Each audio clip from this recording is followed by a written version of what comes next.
la forma en que el gobierno gestiona el Estado a través de emergencia. Mire, lo único permanente en la Argentina es la emergencia. Es el razonamiento que podría derivarse del análisis del proyecto en consideración. Lo único permanente en la Argentina es la emergencia. La emergencia, por propia definición, es un estado de excepción y por naturaleza transitorio más o menos breve para enfrentar situaciones excepcionales en caso de perturbación de la paz, del orden interno de un Estado, a consecuencia de catástrofes, brotes de enfermedades contagiosas, graves circunstancias políticas, civiles, económicas, sociales, que afecten o impidan la vida normal de una comunidad, de una región o del país. En el muy pobre y escueto, repito, pobre, escueto y yo diría desganado mensaje enviado por el Poder Ejecutivo para fundamentar esta iniciativa, nada se dice acerca de las razones reales que lo avalan e impulsan. Es más, ni siquiera se menciona una sola vez la palabra emergencia, que de esto se trata. No existe la palabra emergencia en el mensaje del Poder Ejecutivo, como si la quisieran esconder o que pase desapercibida.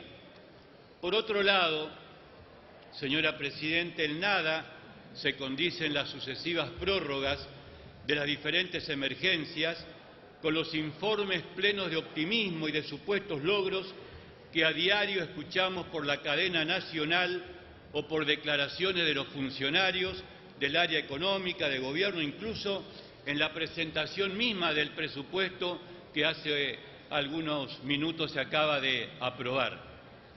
Una medida de semejante magnitud, no debidamente fundada, nos merece el rechazo y a la vez el derecho de exigir de las autoridades el sinceramiento acerca del estado real de la economía, sin falsos índices que pintan una realidad que el ciudadano no lo percibe en su vida cotidiana.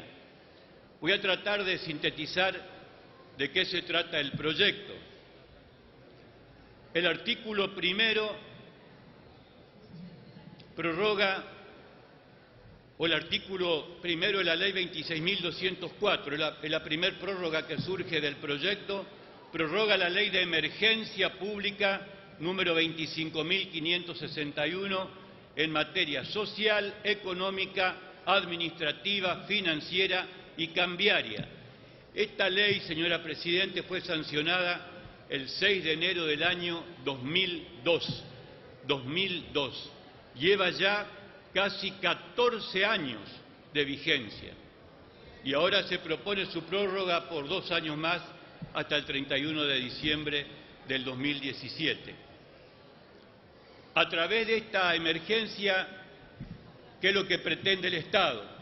Reordenar el sistema financiero, bancario y el mercado de cambios, reactivar el funcionamiento de la economía y mejorar el nivel de empleo y de distribución de ingresos, con acento en un programa de desarrollo de las economías regionales, crear condiciones para el crecimiento económico sustentable y compatible con la reestructuración de la deuda pública y reglar la reestructuración de las obligaciones en curso de ejecución afectadas por el nuevo régimen cambiario.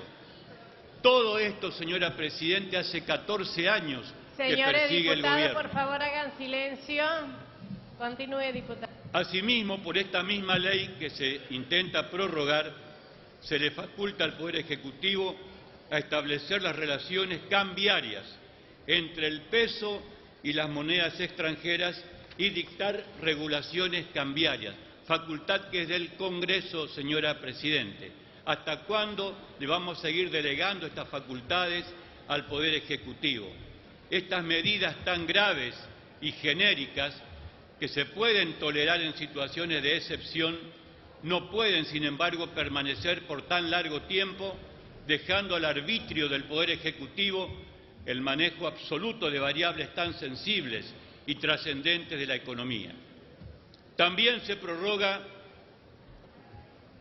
el artículo 2 de la Ley 26.204, es decir, se prorroga la Ley 25.790 y modificatorias para la renegociación de contratos de obras y de servicios públicos. La ley original fue sancionada el 1 de octubre del 2003, es decir, que rige ya por 12 largos años, proponiéndose su prórroga por 2 años más. ¿Qué es lo que trata esta ley? Es la facultad que se le confiere al Poder Ejecutivo para llevar a cabo la renegociación de los contratos de obras y servicios públicos, pudiendo contemplar fórmulas de adecuación contractual o enmiendas transitorias del contrato, incluir la posibilidad de revisiones periódicas pautadas, así como establecer la adecuación de los parámetros de calidad de los servicios. ¿Cuáles son estos contratos que están en proceso de renegociación? Le estamos volviendo a otorgar un cheque en blanco al Poder Ejecutivo sin contralor alguno por parte del Congreso de la Nación. También el proyecto prorroga el artículo 3 de la Ley 26.204, esto es, la prórroga del estado de emergencia sanitaria nacional.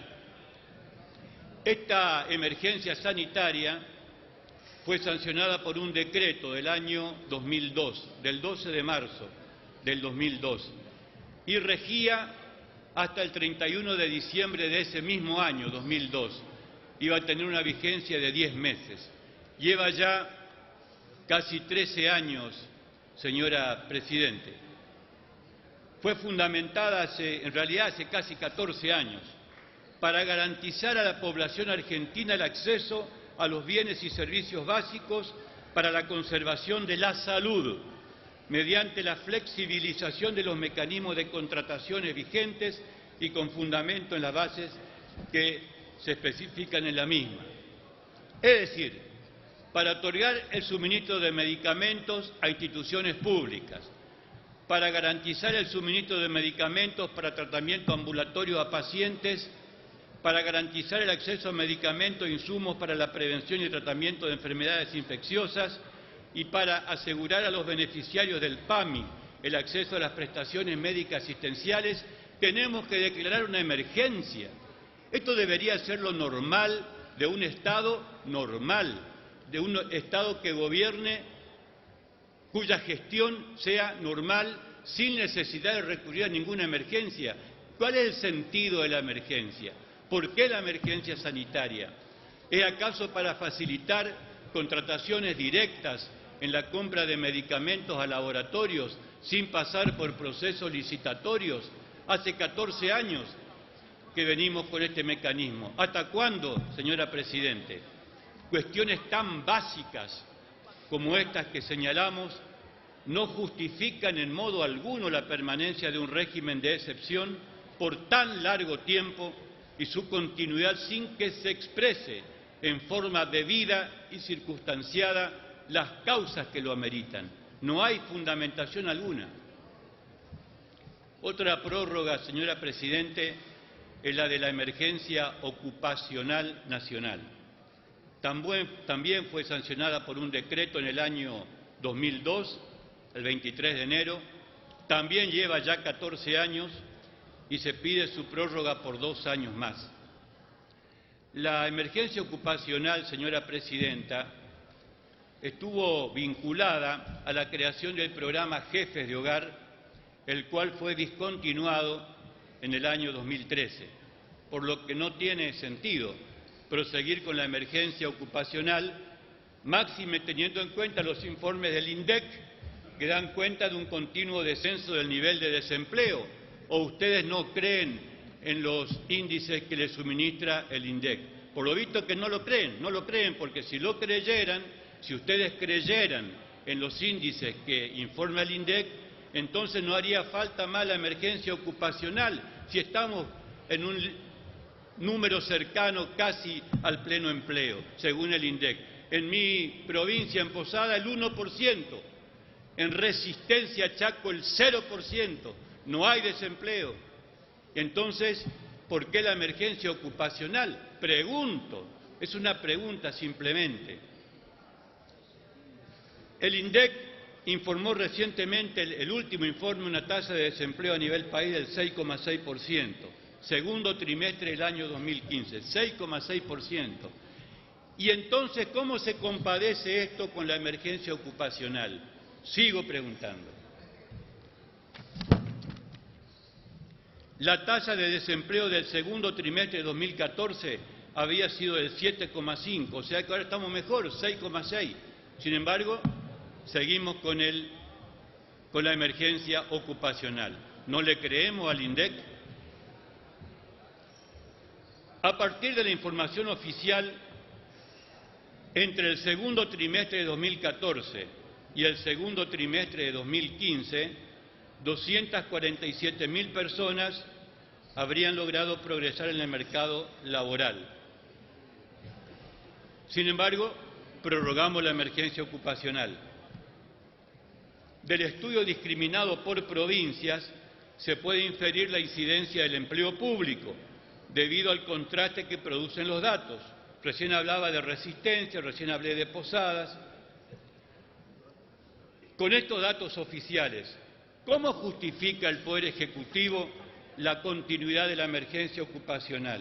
Aquí también hace falta, señora Presidenta, un sinceramiento de tan sensibles variables, ya que obviamente la continuidad en todo caso de la emergencia se contrapone y no resulta coherente con el discurso oficial. Por último, también se prorroga la emergencia alimentaria nacional. Esta emergencia alimentaria también fue declarada por decreto el número 108 del 15 de enero del año 2002 y también estaba destinado a regir solamente hasta el 31 de diciembre del año 2002, del mismo año, 11 meses y medio. Con sucesivas prórrogas lleva también 14 años de vigencia y se pretende rija por 2 años más. Crea un programa este decreto para la compra de alimentos destinado a la población de alta vulnerabilidad y en riesgo de subsistencia, y cuyos fondos se distribuyen entre las provincias y la Ciudad Autónoma de Buenos Aires. Y acá fíjese cómo se distribuye. 60% según los índices de distribución secundaria de la Ley de Coparticipación, y el 40% restante se distribuye en función de la población debajo de la línea de pobreza. Lo paradojal, señora Presidenta, es que hace 2 años que el Gobierno Nacional ha dejado de medir la población bajo la línea de pobreza. En realidad nos dijeron desde el equipo económico, no es que no midamos la pobreza, sino que hay un nuevo índice multidimensional y el problema está en la compaginación de los índices, que estaba llevando 2 años que no se podía compaginar. Parece que es muy complejo compaginar ese índice multidimensional con el anterior y en 2 años era imposible poder hacerlo y por ese motivo no nos informaban la pobreza. Pero ahora nos enteramos, a partir de una presentación de la diputada Donda, que el Ministerio de Economía, para no dar a conocer la información que la justicia le obligó a dar, dice no, ahora no lo medimos. No es un problema de compaginación de índices, sino que no lo podemos dar porque no lo tenemos, porque no lo medimos más. Pregunto, si el 40% de este fondo se reparte en base a las personas que están bajo la línea de pobreza en las distintas provincias, ¿cómo lo reparten? ¿Cómo lo distribuyen? Si no hay índice de pobreza, si la nación dejó de hacer la medición de la pobreza, si no sabemos cuántos pobres hay en el país, porque eso estigmatiza a los pobres, entonces ¿cómo distribuimos este fondo? ¿Me pueden explicar este 40% que se distribuye en base a la población por debajo de la línea de pobreza? ¿Cómo lo hacen? ¿O se basan en información de la década pasada? ¿Cómo se distribuye? Honorable Cámara, estas consideraciones brevemente expuestas nos llevan a aconsejar el rechazo del proyecto de mayoría ya que reiteramos resultan absolutamente insuficientes las fundamentaciones dadas por el Poder Ejecutivo en su extremadamente conciso mensaje, además de no resultar coherentes y alineadas al discurso oficial ni al presupuesto 2016 recientemente aprobado. Por estas consideraciones pedimos a nuestros pares el rechazo al dictamen de la mayoría y así lo dejamos expresamente solicitado. Gracias, señora presidenta. Gracias.